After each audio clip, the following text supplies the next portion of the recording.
In the future, genetic modification of embryos becomes quite popular. These babies are born with higher IQ, ideal physical characteristics, and controlled emotions. They are perfect specimens referred to as GC people and are named after the company Gren Kress Labs that invented the method.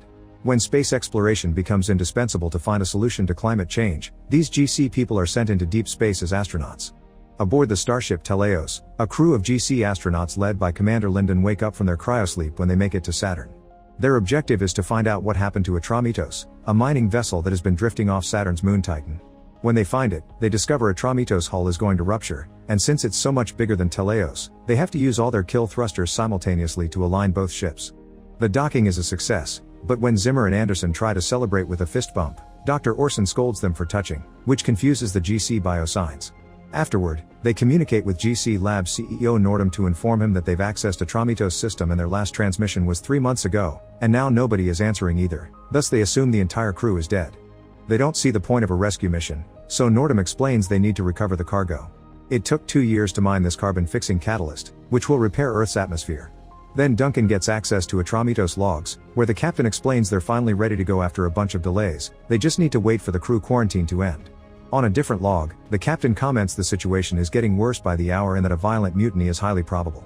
This makes Orson complain that perfect GCs like them always have to clean after the messes left by regular humans. Suddenly, they hear a weird noise coming from Atramitos. It's death metal music from the 90s. The Teleos crew arms themselves and gets ready to board Atramitos after Zimmer overrides the access code because for some reason the inter-system configuration changed. When they make it inside, they find all kinds of weird graffiti on the walls, and the music's so loud they can barely hear each other. At that moment, the crew is attacked by an improvised security device. They manage to destroy it before it can hurt them, and then the crew splits to cover more ground. Zimmer discovers the black box has been forcibly removed, but at least he gets access to the system and manages to turn off the music. Anderson finds that all the greenhouse plants are overgrown, and among these plants there's Lulu, a Atramitos robot servant who informs them there's one survivor left on the ship. After destroying another security device, Duncan finds Travis, but he's unresponsive, almost in a catatonic state. Orson goes looking for the cargo, but unfortunately it's not there. Moments later, the crew meets to discuss the situation. The Atramitos tracking system is disabled, and the scanners didn't find any signs of the cargo or the crew. The only DNA present is still Travis and the plants. Travis is the ship's junior engineer and his file shows nothing special about him. He doesn't even have military training. Physically he's fine, but mentally Travis is a mess. It could be PTSD, depression, depersonalization disorder, or even all three. Lyndon tries to talk to Travis, but still gets no response, so he decides Duncan will be in charge of the guy because she has a PhD in psychology. Lulu can't help because her memory has been wiped clean just like Atramitos' system. Meanwhile Anderson finds a message from Nordum coldly asking about the cargo and she comments on how they'll be stuck here for a while, thus they'll have to find a way to make the most of it. This shocks Zimmer because that almost sounded like flirting, which the GC should be above. Duncan goes to see Travis and tries to bond with him through kindness and discussing matters like friendships and the crew and the effect space travel can have on the mind. Later, Duncan brings her results to Lyndon and Orson. Not a single thing she said got Travis to respond, but his face did twitch when Duncan mentioned Lulu. Duncan points out that isn't uncommon for not GC people to develop feelings for robots, especially if they look human. Since Travis is an engineer, he could have added some modifications, and Zimmer conducts a medical examination to confirm that Travis modified Lulu to give her private parts. Lyndon decides they'll allow Lulu to visit Travis from time to see if she can be the carrot they can use to control him. Moments later, the system goes out in the whole ship, and they discover Travis has escaped and he's probably armed because there's a pulse rifle missing. Duncan goes looking for him and ends up at the end of Travis' weapon, so she tries to make him talk to her by using kindness again. When she's about to get him to react, Lyndon interrupts them and makes Travis lower the rifle through threats. After they lock Travis again, Duncan argues with Lyndon for not trusting her methods, but Lyndon just reminds her of the mission. In the meantime, Anderson weirdly tells Zimmer that she finds the emergency light soothing. Zimmer decides to access the Atramitos entertainment files, discovering that they like to watch violent robot fights. He thinks this is natural because unperfect humans crave violence, but Anderson finds it disgusting and asks him to stop it. Then she comments on how hot the room is without the cooling system and removes her jacket, which makes Zimmer feel more awkward than it should. Seconds later, Zimmer gets the system working again, and they get another cold message from Nordum reminding them to get the cargo and that everything else is secondary. Duncan studies the graffiti on the walls before approaching Travis again. This time she talks kindly about his art before leaving him alone with Lulu. Then Duncan goes into the next room to spy on them through a hidden camera, and she hears Travis whispers things to Lulu in Mandarin before kissing her. Afterward, Duncan goes looking for Orson and finds him wandering in a corridor because he forgot what he came here for, which is strange because he never forgets anything. Zimmer knows Mandarin, so Duncan plays the recording of Travis' words, which are gargled because of the whispering. Zimmer can make out the words unable, belief, and near, and wonders why Travis' profile didn't say he knew languages, but he promises he'll work on translating the full conversation. Duncan goes back to watching Travis and Lulu and discovers her hand is shaking, so she makes it stop before anyone can notice. Since Travis isn't talking anymore, Duncan makes Lulu leave the room and asks her what Travis said, to which Lulu responds Travis told her in his mind they are together every moment. This doesn't match Zimmer's translation, meaning she's lying, which she shouldn't be able to do. Meanwhile, the guys are discussing alternate methods of interrogation and Orson shares some military tactics he's studied in the past, but Zimmer and Lyndon are against anything that could cause harm. They're interrupted by Anderson, who is having trouble with the bathroom system, so Zimmer goes to fix it. Anderson shocks Zimmer by thanking him with a hug and asks him to stay, convincing him to get frisky with her in the shower. Duncan continues to watch Travis and suddenly hears him speak in Russian. Before the computer can start translating, the ship suddenly begins shaking and the crew discovers an outside door opened, so they're losing atmosphere. Lyndon notices Zimmer coming out of Anderson's room without his uniform, but now they need to concentrate on the emergency, which is made worse when Zimmer realizes they've been locked out of the system. The door that opened is on the cargo bay, which doesn't make sense because that area should be isolated, meaning there must be a break in the air seal. Zimmer enters the cargo hold while Lyndon holds him with a rope, and while he's successful in closing the door again, this still makes Anderson cry because she thought her friends were in danger. Lyndon comes back fine, but Zimmer has passed from the air pressure, so Orson takes him to the infirmary for a medical examination. He decides Zimmer only needs some rest, probably until he wakes up, which leaves him confused because he's usually more exact with his words than that. Afterward, Lyndon scolds Anderson for what he did with Zimmer in the bathroom, reminding her that primal indulges aren't for GCs. Meanwhile, Duncan asks Orson if robots can lie, so he explains they can be reprogrammed to give incorrect answers to specific questions, but they can't make up their own answers. However, he didn't find such programming when he examined Lulu. Then Duncan goes back to the computer to translate the Russian sentences she heard earlier, and this is heard by Anderson, who points out that's a complex quote from War and Peace by Tolstoy. Anderson also wonders if Travis is contemplating the meaning of their existence, which makes Duncan rush to see him and finally confront him.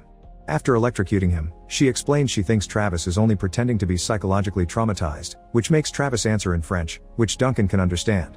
Travis asks her not to repeat this to anyone but just adds another literature quote.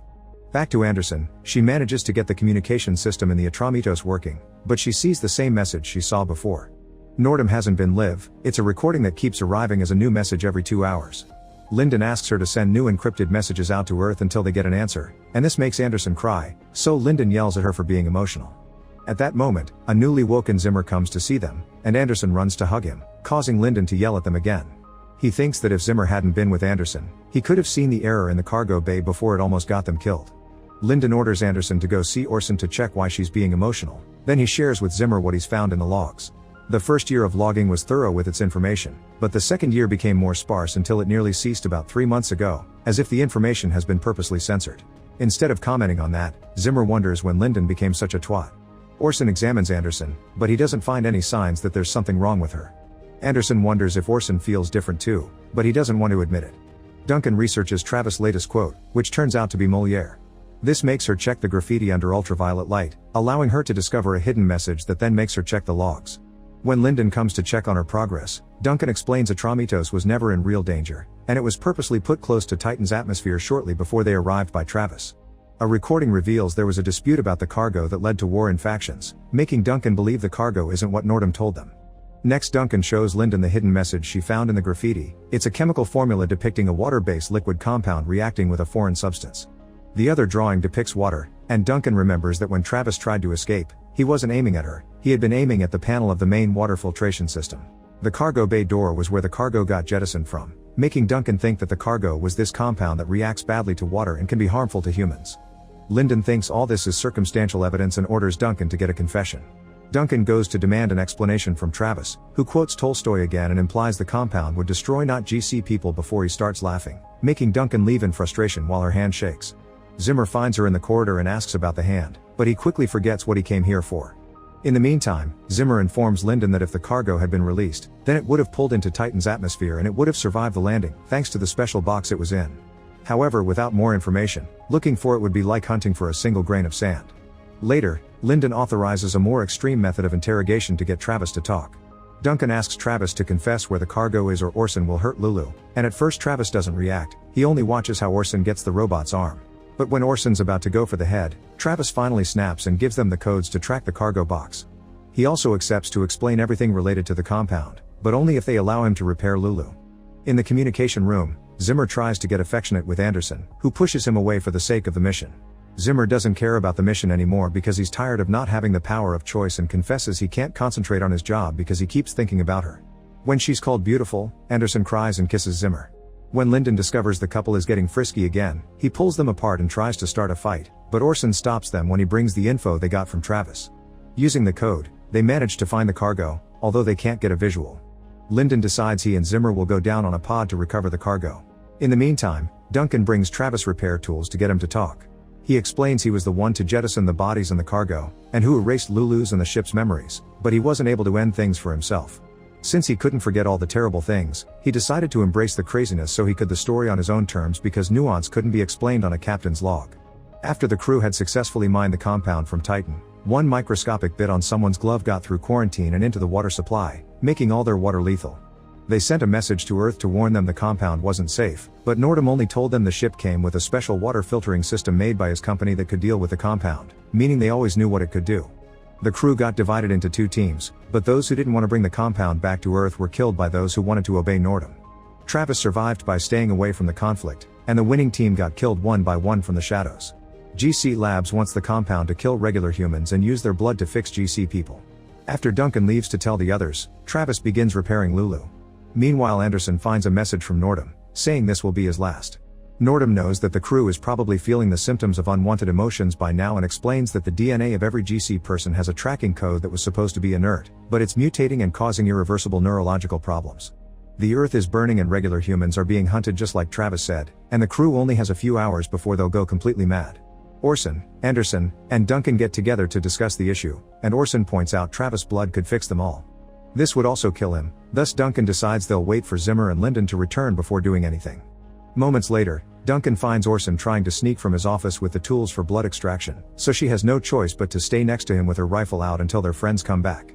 16 hours later, Lyndon and Zimmer return, but they get into a fight as soon as they re-enter the ship. The crew pulls them apart and after confirming the cargo is fine, they discuss things again and decide to vote. Zimmer and Anderson are against taking the blood, but in the end, Duncan agrees with Lyndon and Zimmer that better for one person to die than 5. While Orson goes to start the procedure on Travis, Anderson confesses to the others she doesn't trust Orson because she saw him working on a suspicious quote from The Art of War. Duncan explains he has just been translating the text they heard Travis said to Lulu, and she finally realizes her mistake. The quote indicates it wasn't Travis that killed everyone, it was Lulu. At that moment, Lulu wakes up and immediately knocks Orson out. The crew rushes to get their rifles, but when they make it to the rec room, Orson is unconscious and Lulu has left with Travis. Scared about what awaits them, Anderson tells Zimmer that she loves him, but before he can reply, the system goes out all over the ship. Zimmer turns around to check on what's going but a thump noise makes him look again only to discover Anderson has been killed from behind while they were distracted by the alarm. Zimmer's so furious that he ignores Duncan's warnings and goes looking for their enemy alone. Eventually he finds Lulu in the cargo bay, and since she's in combat mode now, she's better than even a GC person. Zimmer manages to land a hit or two on her, but Lulu still overpowers him and kills him. Duncan is found by Travis, who immediately knocks her out with his rifle, but this gives out his position and allows Lyndon to shoot him too. When Lulu comes down that corridor, she walks by Duncan's body thinking she's unconscious, but it's all a trap. Lyndon's holding Travis hostage to stop her from moving, then he and Duncan shoot at the ship's lighting system to make it explode above Lulu and electrocute her until she breaks. Afterward, Lyndon gets Travis ready to be killed while calling him depraved for the modifications he made to Lulu, which Travis denies. This makes Duncan change her mind about the vote and instead of attacking Travis, she kills Lyndon. Then she explains that the GC problem had a 97% success rate but she was part of the other 3%, which is why the mutation hasn't affected her as much as the others. She let Travis live because he said he didn't modify Lulu, so she wants to know why Lulu modified herself and why she was able to lie. Travis says Lulu added the modifications in order for them to be closer, but he doesn't understand why her programming changed. The only way to get answers is to fix Lulu, and to achieve that they need to take her to Earth. Duncan tells Travis to take her away in Teleos and tell everyone on Earth his story. Duncan will stay in Atramitos and wait for the end, thinking she deserves it because she killed someone when she was young just because she couldn't control her temper. Once Travis and Lulu are safely far enough in Teleos, Duncan overrides Atramitos protocol and makes the ship crash into the surface of Titan to finally get rid of the problem for good. Make sure to subscribe and turn on notifications so you can watch more videos like this. Thanks for watching.